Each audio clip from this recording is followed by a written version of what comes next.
What's going on? Welcome back to 8 Cubes, two dudes without glasses. We are virtually identical. I'm KMBest, he's Lamby series. We are going to talk about the 8 most important topics in Marvel Snap. We're going to start with, of course, the card coming out on Tuesday, Shang-Chi, Master of the 10 Rings.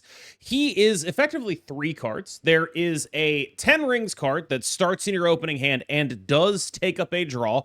It is a 2/1 with an on reveal that gives something at the location that it's played +1 power. There is Shang-Chi himself, whose effect is adding the 10 rings to your hand, starting it as a in-deck effect. He is a 3/5 with an on reveal that says upgrade the 10 rings or unlock their potential. The unlocked potential 10 rings are a 2/2 with an end of turn that gives +1 power to everything at the location the 10 rings are at. So, in theory, the play pattern this card wants to have is turn 1, you play a 1-drop, turn 2, you 10 rings to buff that 1-drop, turn 3, you play Shang, upgrade the 10 rings, and everything you put there gets +1 at the end of every turn. That is quite powerful, but the downside of the rings starting in your opening hand and taking up a slot in your opening hand is also quite notable because it almost means that you're playing with a 13-card deck. So what do you think has to happen for a card to be worth playing with a 13-card deck in a game like Marvel Snap? So the biggest concern, of course, is like it takes up a slot in your hand, right? As you know, like a 13-card deck is a big deal, right? It makes the consistency of the deck across like larger sample sizes like quite worse than an average 12-card deck, right? So I think the biggest and I would say the biggest concern is really if the power output is enough, because just based on like thinking of the numbers, it's actually a lot. Like if you hit everything on curve, right? You hit because the earlier you hit the Shang-Chi card when you play on the board, the better it is, right? Because like the end of turn buffs compound after you play the card. So we have to obviously think of like if you hit it on turn 3 and then it scales, is it worth it? If you hit it on turn 4, is it still worth it? Obviously, if you hit it on turn 5, it's probably not very worth it. But so I guess like thinking of like hitting it on turn 3 or 4 and then looking at how much it actually compounds, is it worth it? I think maybe, because like normally you would want to, with this kind of deck, you would want to have like a lot of stuff to already buff, right? That's already there before you play the Shang. So I think it's a bit tough, right? Because if you think about it, the ideal curve is like 1, 2, 3, and then that's all your. I mean, that's like the max you can buff. Even if you perfect curve 1, 2, 3, what's gonna be your 1? The 2 is gonna be the rings, and then 3 is gonna be like this guy. So I don't think you really get that much buff. Like just in theory, I don't think you actually get that much buff. Plus, you play a 13-card deck, so not too optimistic on this one for now. The card that sticks out the most for this, I mean, I guess there's 2. The first is Clea, the second is Sebastian Shaw. And yes, there's other stuff that like makes a lot of sense here, like Maverick or whatever, like plenty of stuff where you're just like, yeah, this works, right? But getting repeatable buffs on things like Clea and Sebastian Shaw does seem like a powerful thing to do. It's just, is that more powerful than, say, Shou Laoing a Maverick? Is this the right time to be doing something like this? Are we able to get a lot out of this? And how do we make it so that there is actual upside in this rings card? I worry that the answer is we might have to play Quicksilver, so we always have something to target with the rings, which is the only guaranteed part of this. And it's like, what? So this is a Wiccan card then? I buy it. Like, I totally think that you could make this a Wiccan card, right? Like, you play Quicksilver, you play this, a bunch of 3 buffers, Wiccan, and all of that. The problem isn't this, though. The problem is Wiccan. That card hasn't been good in a million years. And it hasn't been good in a million years because it's the least synergistic of any of these kind of things. So maybe this card could bring a good synergy package to a Wiccan list. That's possible. I don't think it's likely, but it is an entirely possible thing. Largely what Wiccan has been doing in the past that kept it successful was using itself as a sort of alt Sarah, where it would be giving you extra energy so you could play a threat and an answer on the later turns of the game. That was how Wiccan kept up, but its threats are all generic and its answers are all generic, and we live in a world that is defined by synergy, defined by combo decks. I find it hard to believe that we're going to get there with Wiccan. I do think that actually playing Shang-Chi on 3 is an extremely powerful thing to do. I just think it's probably going to happen less because there's a card in your hand that's preventing you from drawing him by turn 3. Yeah, and then like if you play Quicksilver, it's just one more card that's like stuck in your hand as well, right? So it's very weird because like you want to play consistent ways to buff as early as possible, but then by playing these cards, you are making it less likely to even draw the Shang, right, on turn 3 as well. It's a very weird dilemma. Like I said, it feels like too much effort compared to just playing good cards on curve and slamming the Shao on 5 or 6. Speaking of good cards on curve, Fang Foom is probably my favorite release of the month. I'm not actually convinced he's not like a little bit broken. Like he's kind of a little bit messed up, but he's just like messed up in such a straightforward and relatively fair way in the sense that he costs 7, so you have to build around him to make it happen. And if you want to have 7 energy, you know, like you're going to play one really big guy for 7 energy. I think that's like largely okay. He is a little bit blob-esque in the sense where it's just like sometimes he's just like genuinely unbeatably big. But that's not a guaranteed thing with him. There's play to him in or play against him in ways there simply weren't for Blob. His upside is like about not about as high, it's lower, but it's reminiscent of it, right? And his downside is like still pretty reasonable, but not nearly so high as Blob's downside used to be. This is a card that I think is exactly what a card like it should be. A very powerful, evocative, big green dragon. Probably my favorite card of the month, just on feel, vibes, and actual playability. Like, it might end up being a card we look at as a problem down the road because of things that, you know, are currently causing us to overlook it right now. We're in a combo meta. Some combo decks are playing Fang Foom too. And we're going to Shou Lao meta. And neither of those are great for the triple F, but it is still just a card that I have been very excited for, and I've played a whole lot of. This card is also my favorite card of the release. Like, I mean, of this season. I would argue Dragon Lord as well, but it's complementary, right? Yeah. So I would say this one over Dragon Lord for now. I don't really have a lot to say about this card. It's a very simple card, isn't it? It's just like it's a 7 cost that's not really a 7 cost because you play decks that like ramp or cheat energy. So that's basically where it goes in anyway. You even have a 1 cost spell that like synergizes perfectly with this for the purpose of playing this card. That's why they release together of sorts. So like this card is just powerful. It's just big. I think it's just a good card. I don't know.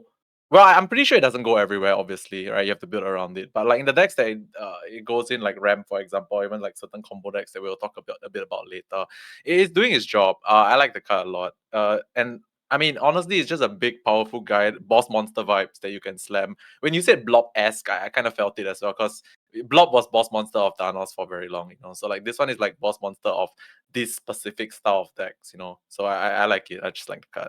I've noticed one really funny thing that's happening is like when it was day one Fang Foom, people were playing leader. Mm-hmm.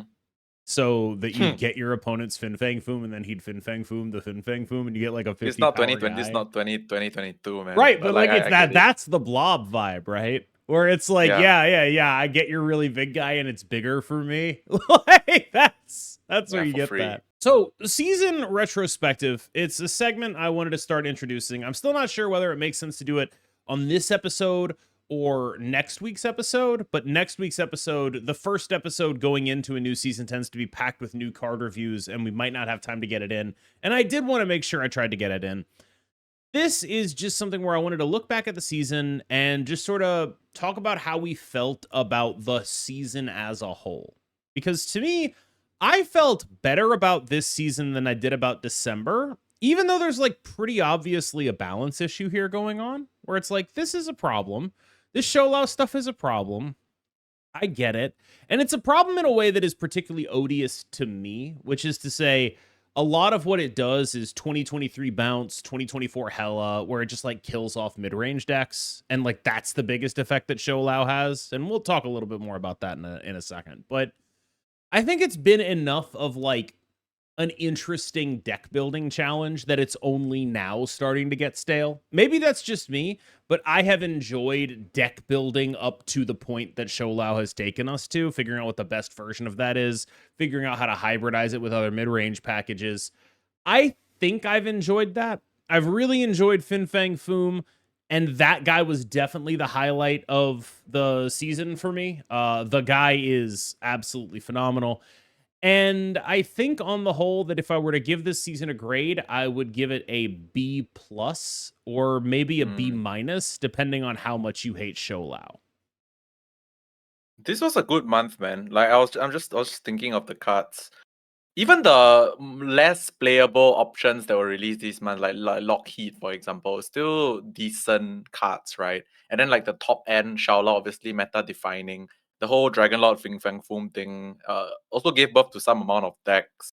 But obviously a lot of them were because Shou Lao was there and then you needed like big decks with combos to beat the Shou Lao stuff. But yeah, Shou Lao is very interesting because it's a very powerful card, but it took a while to like this meta to change, right? So the first week was like solving the Shou Lao stuff. Because remember we had this episode whereby we didn't even know what the best 12 Shou Lao was at the start, right? And Yeah, then he people were doing gravitated wolf towards stuff still, which wasn't bad. Wolf is strong. Wolf Not. Merlin is obviously a strong thing, It's you just know. like the And then third best Shou Lao deck.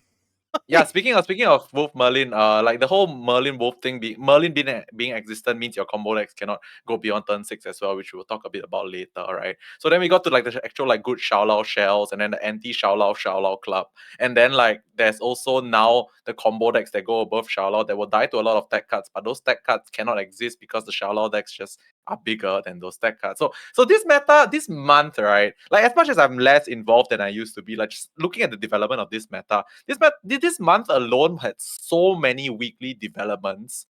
And that's good, right? Like it's never stale. Maybe now you feel it's a bit stale because it's more solved-ish. We've But that definitely took a gotten whole to that month. point. Yeah. That took a whole month, right? And then after this month, what's happening? The next set, next release. So it's about time. It was a good like 1 month of like stuff to do, you know. So I think this was good.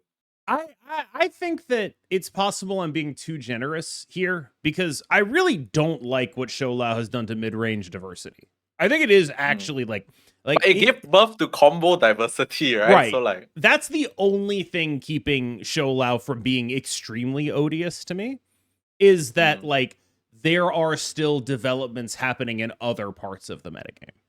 yeah. Where with Hela, it was very straightforwardly numbers related. With Shou Lao, it's like, okay, they actually can play some amount of interaction. So we have to build around that interaction and figure out what we can do to develop various strategies that like sort of move within the spaces that Shou Lao defines, right? And I do think that what is preventing this season from being an actual great season when it hits a lot of the criteria for it is just Shou Lao specifically. Because I think basically everything else they did this season was just really good. It was just really good stuff in terms of card design, the level of power, and Shou Lao is just too strong to the point that what he does to mid-range decks, what he does to mid-range diversity is like at this, I think it's like undeniably a negative. And he's being bailed out in my grading system where like I would be grading this a little bit lower, right, than like a B plus B minus range if there weren't constant evolutions happening on the combo deck side of things. He's getting bailed out by that in my view.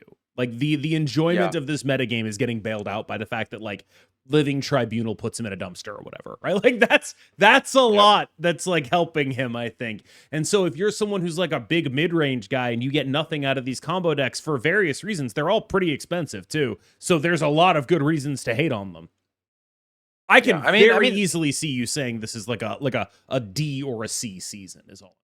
Yeah, I mean, like you say build out, but like to me, I feel like at the same time, it's also like it gives the combo bros like a season, you know, like they're like, okay, this is my season because the popular thing gets beaten by the things I like to do. So it's just maybe like combo bros season for a month, you know, like so some people will be happier, some people will be less happy. So I guess the mid-range guys will be a bit like unhappy because like once you solve the Shou Lao is the best deck, no other single mid-range deck is better than this. Okay, I have to play combo. I don't like to play combo, so maybe I play less of this season. But I mean, it's just what it is, right? Some people are happier in different metas for sure. We kind of been dancing around it. Let's talk about what Shou Lao has actually done to this metagame. Because I think what he's done effectively has taken every mid-range deck that was previously very good and put it in a dumpster, not because his numbers are bigger necessarily, but because of something that I think is actually really important to talk about that we're going to spend a couple of topics on this episode, actually, and it is access to power. Now, Lamby, are you familiar with how I would put Destroy on the end of every tier list for a while? And that was just like a running gag is like, yeah, Destroy, that's a deck too, right? The thing that I really want to I highlight. thought it was negative, but Mhm. okay. Yeah, the thing I really want to highlight about Destroy is specifically not that its numbers output isn't big, but that the amount of games in which it has access to its output is a lot smaller than other combo decks, right? Like you can think about this very straightforwardly. How many games does Mr. Negative play Mr. Negative by turn 4 and like have Jane Foster, right? How many games does Mr. Negative play Mr. Negative by turn 3? How many games is Mr. Negative activating its maximum output? That's a good baseline, right? Destroy needs even more than Mr. Negative, and it needs it earlier. Destroy needs Deadpool really early. Destroy needs something to buff Deadpool really early. It needs things that start blowing up. It's a combo deck that has to snowball downhill through repetitive action, requiring a lot of discrete game pieces, right? What's so unique about Shou Lao is that every other mid-range deck is that. You look at Batroc, Craven, and Sam Wilson, right? That deck spikes really hard when it has those. You look at something like V-Hand and Frigga. That deck spikes really hard when it has those. Shou Lao has that level of power with the requirement of draw Shou Lao. Anytime. Like, you don't need it early. You could top deck that guy on turn 6, and you're in the game with those decks on those draws. And beyond that, it also has the ability to avoid the powerful tech cards. It's going to be a lot of face down power that your Shadow King is not going to be able to impact. And a lot of those decks are predicated on a Shadow King-ish meta. When you look at the Batroc decks, that being a deck that has a lot of green power in it and therefore being a Cosmo Juggernaut deck, a lot of that is about Shadow King. When you look at V-Hand, that deck is almost entirely about Shadow King, right? Like, those things, like these combinations of things where it's like the previous regime of mid-range decks were defined by SK. Shou Lao is better into SK than they are. And the Shou Lao deck simply has more access to its power than either of the previously dominant mid-range decks. It is more forgiving of your bad draws. You can get bailed out by having a Maverick in your hand and top decking a Shou Lao on 6. There is no time requirement on it. You either have the card or you don't. And that dynamic, power access, is something I think people just don't talk enough about in Marvel Snap.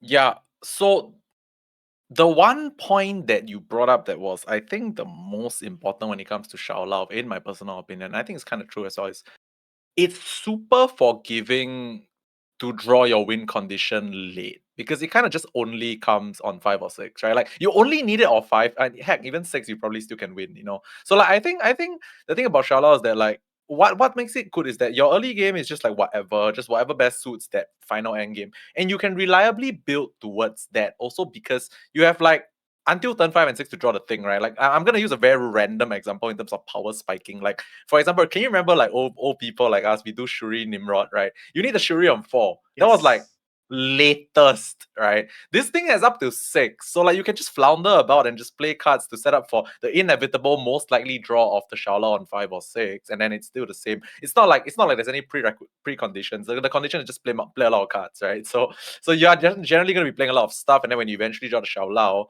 you can even literally play the whole game assuming you will draw the Shou Lao, right? So just you can play the whole game assuming it will come. I mean, if it doesn't, you retreat. If it does, then you probably win. So like that's one of the main powers of the card, which is it's so forgiving. It's so forgiving to like not perfect draws because the perfect draw needs to only come on turn 6 at 5 is best, but 6 as well. 5 so is like not best. I don't know why you keep saying that. You want Shou Lao on 6. Like you're not playing Shou Lao on 5. 6. But like what's really important here is like imagine you have a scalar like Athena or something, but it scales in your deck and in your hand. That's Shou Lao. Yeah, I know, and then you just draw it eventually, and it doesn't matter what you played beforehand, and then it just will be big. Yeah, like that's what's going on here. Like that's a big part of it. It's just like it's so forgiving, and the output is so big, and every other deck has to do work, and all this deck has to do is play Merlin, and it just happens. Feels a bit too easy, right? Yes. I want everyone to know that Lamby picked the name of this segment, and I would like him to explain it. I did. Okay, so I mean the name speaks for itself. Everyone knows what 6-7 is, but like in this context of Marvel Snap, so I just want to say that I still got it right. So basically last week I mentioned very casually, like just a random thought. I was like, hey, if you're gonna be beating Shou Lao with combo, like what's the best output for a combo deck to win on 6, and how often does it happen? Turns out we do have a combo deck that doesn't even need turn 7, right? That wins consistently on 6, and we'll talk a bit about that later. And so 6 better than 7, 6 wins, and you don't need 7, so 6-7. I mean, that's the whole idea why we called the topic 6-7. But at the end of the day, I just want to say that like the combo decks that thrive right now are the ones that don't lose on turn 7. They don't need turn 7. They just win on turn 6. And then we do have some Yeah. of those. So yeah, that's Like, that's basically the topic. there's the thing I see where it's like, oh, KM, if you hate Magic so much in Tribunal and Zombie Galacti, why don't you just not play Magic? Why don't you just like cut it for something else? And it's like, dude, because it's so good in those decks specifically. Cut Magic, like, yeah, I but would like we love found to decks cut that it. could. Like, God, do you have any idea how much I hate that card and how much I would love to cut it? But if you actually take a step back and think about like, okay, well, if I cut Magic from Zombie Galacti, suddenly the games where I would actually have access to a turn 7 so I can play my 7 energy card, that also I need to draw or my deck doesn't work. That also I need that extra turn so I can get as many copies of the things that turn into Zombie Galacti on the board. That like just it uses not only the time but the energy. It is, I don't think you can legally cut it. Like, it's just one of those things where it's like, that is part of the deck. You are a Magic deck, and you just have to like accept it. And if you're gonna cut it from your deck to have a better matchup against Merlin stuff, you're probably just making your deck way worse. Like, full stop, to deal with one situation. And that's a bad way to go about it. And sometimes you just have to be like, yup, this will happen to me. I know that, and I'm going to accept it because that's what I opted into when I put this card in my deck. And I think Living Tribunal's in a situation like that. I think Living Tribunal can adapt, Zombie Galacti can adapt, but neither of them are going to cut Magic, you know? They're just going to not play it, you know? Like, they're just going to be like, oh, that's in my hand, I'm not going to play that card, or I'm not going to count on it happening, right? Like, that kind of stuff. It's definitely not a great spot to be if you're a Magic gamer. And one of the biggest things that has kept Shou Lao dominating the way he has is that it's been pretty hard for us to find a turn 6 combo deck, but it has arrived. It is here, and it is Manspider. Danny. You know, I feel like when Manspider came out, I was saying stuff like, look, this card is not busted now, but we will get to a point where we will figure out the way to make this card busted. Like, I feel like I was on this. I feel like I was like, look, I know it's like a 40% win rate deck now, but it will be good. Yeah. No, that whole like this card is like future proof, right? It's such a scary thing for a content creator to say, because like the biggest L we've had was Grandmaster, and it took a year for it to see one deck. So like this is a very dangerous statement that we probably KM made, but then it paid off. It paid off. I feel good about this one because I like the whole time I was watching, I was like, this is the worst metagame of all time for a Manspider deck to exist, and it's still like fine. Like, it wasn't like it was a good deck. It was just like, imagine if you saw a guy made of fire, right? Mm-hmm. And the guy made of fire is being asked to like swim in a pool. You'd be like, oh yeah, he'd be pretty bad at that. He'd be pretty bad at that. Probably, like, that's fine. Yeah. But what happens if you ask him to like, you know, run? There's nothing making him explicitly bad at that. He's probably pretty good at that. And like, that's sort of how I felt like with Manspider, where Manspider came out and was immediately thrown into like the Shadow King torture dungeon. And he just like released into the dungeon. And now that Shou Lao is here, making Shadow King look stupid because it's just not able to throw priority meaningfully against Shou Lao. And if you're playing a Shadow King deck, well, good luck, idiot. You're not playing a Shou Lao deck. So have fun with that, right? Like, lose to the best deck in the game, yeah. That kind of thing is what's allowing Manspider to succeed right now, where it's like, the numbers are stupid. It's just going to take some time for us to figure out the best way to get the energy cheat happening. There are multiple great ways to do the energy cheat stuff right now. People are doing Anti-Venom, people are doing Pixie, Fallen One, and of course, Symbiote Spider-Man. Maverick is really helping out the Fallen One decks. Like, there's just a bunch, and Manspider is, to my mind, the premier combo deck of the format right now.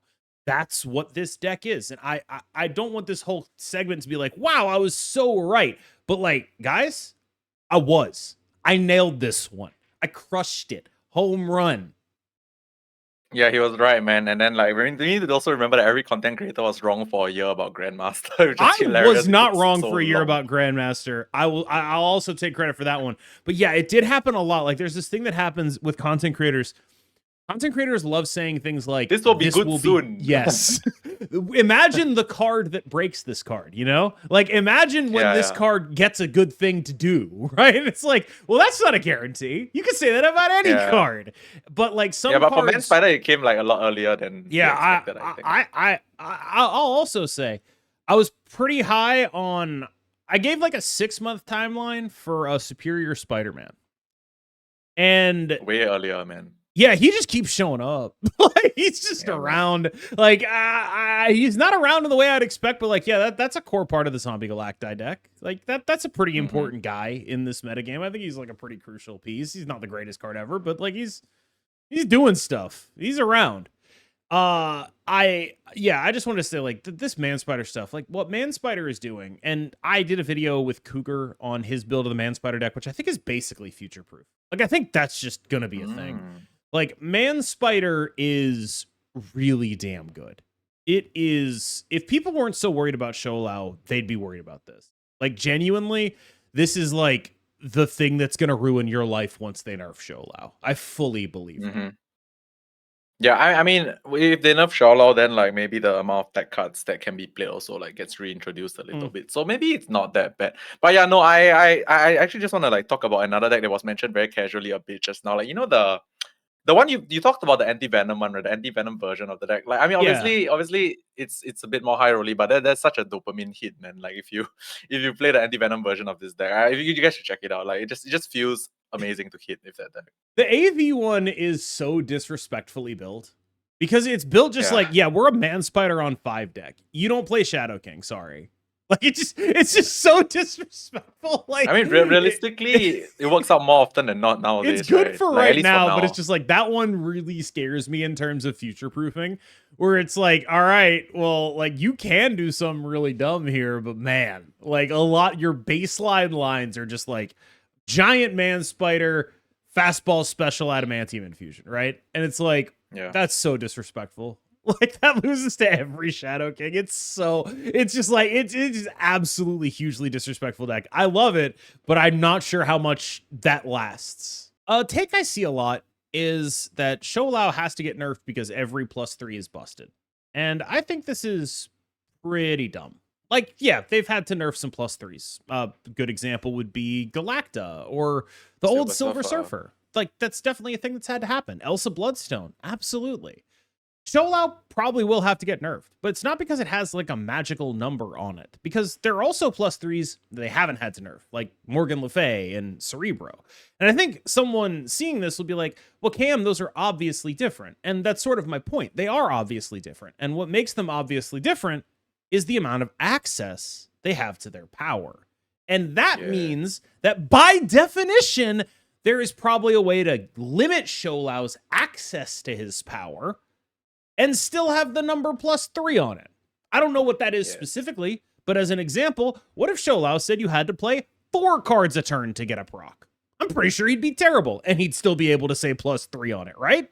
Like, there is clearly a number that you can put on this card that would make it okay for it to say +3. There are things you can do, and I really just wanted to have this segment in here to say, like, stop with this thought-terminating cliche bullshit. Stop it. Like, this is a terrible way to think about things. There is clearly and obviously a way to nerf this card to make it actively terrible if you want it and still put +3 on it. The problem is it's a very free +3. That is the problem. The access is so open. This was the problem with Elsa, with Surfer, with Galacta. The ones that get nerfed are the ones that don't ask a lot out of you and give you a lot in return. That's basic. It's not that there is a magical number they cannot put on Marvel Snap cards. Cut it out. Yeah, so I think the only thing I want to ask in this topic, like, because I agree, it's about the access, right? So the question here is, I guess for KM and so for the viewers, like, we think of pre-nerf states, right? Which is the +3 card that had the easiest of access, like the greatest ease of access to its power in its pre-nerf state? Was it Surfer? Was it Elsa? I mean, these are the first two that came to my mind. Which It one was is it? Surfer. It was Surfer by a Surfer? lot. Yeah. Because you just play trees, right? Yeah. Like it was Surfer was like, there's not even like an in-game thing you're doing. But is there not an argument for Elsa also? Because servers require 3-cost cards, which are limited. The total amount of 3-cost cards that are played are limited because of the mana, Yeah. right? Whereas for Elsa, it's just anything that fills up the Elsa. So there was Kitty Pryde, there was like Jeff, there was like. But you had to anything that build your fills. deck to. You had to not only build your deck to do that, you had to play to do that. Like Yeah, but Surfer you have to play trees as well, so it's like building your but deck. that's all solved in deck trees. building. You don't like, oh, I gotta play threes. You did that already, right? Okay. You have to actually take actions with Elsa Bloodstone, like putting things in specific locations and figuring, like, there are things you can mess up with Elsa, right? Like, people would play Kitty instead of Nightcrawler. How do you mess up one. Elsa by you just people would play Kitty instead of Nightcrawler? That's a great example. Like, they would play Kitty instead of Nightcrawler, which is terrible because you need the density of stuff on the board, and they like miss an Elsa proc and they'd lose a mirror, right? Like, there's stuff. Where with Surfer, there's no stuff. There's nothing happening there. There was nothing. It was just, here's some threes. There's nothing to mess up. Like, there were actual play mistakes with Elsa Bloodstone decks you could make on turn 1. Okay, wait, no. So Surfer is idiot proof. Okay, Yes. wait, correct. You're right. Surfer is idiot proof, but I still think Elsa is so easy to do in like her normal state. Like, just fill the lane, move the thing, fill the lane, move the thing, fill the lane, play the Kitty again. Like, anyway.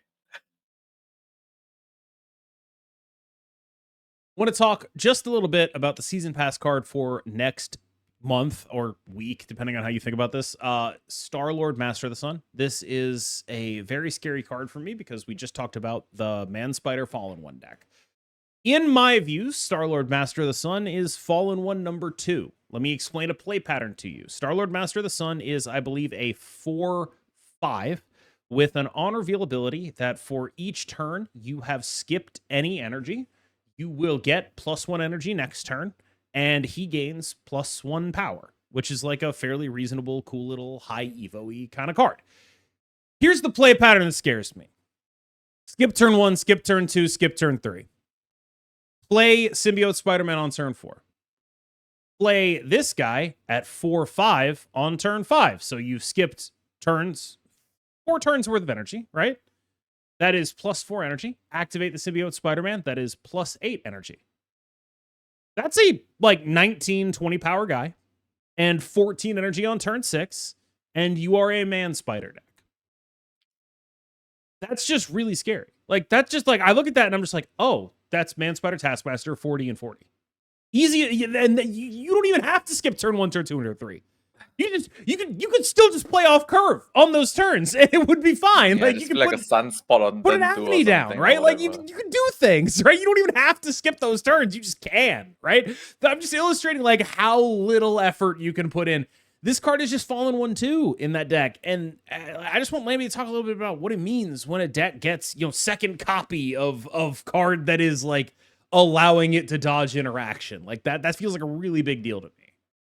Yeah, so my word of choice is not really gonna be scary. It's just gonna be like cue the Britney song. It's just toxic as hell, man. Like, so like to me, like it is just toxic. Just think about, like, okay, so Fallen One is like a combo deck, right? Can you imagine a second copy of like Fallen One, and then your first 3 turns you can do absolutely nothing and you are never punished? Like, you can do less things or nothing and it's the same because you just get the 4 and then you get the 5. You play the Starlord on 5 and then on turn 6 you have 14 energy. For that dodges initiative, priority, whatever you want to call it. You dodge everything and then you just play everything with 14 energy on turn 6. Like, it's toxic, right? Like a deck like this that gains consistency is extremely toxic. I really hope it doesn't just go that direction, but it sounds very toxic. Save us, Cosmo, is largely where I'm at. Like, Cosmo, you got to save us from this. Yeah. Yeah. All right, y'all. Thank you so much for watching. As always, I've been KMBest. He's been Lamby Series, and he's going to take us out. All right. I hope you guys enjoyed this episode. I did. Like, comment, and subscribe, and we'll see you guys in the next one. Bye-bye.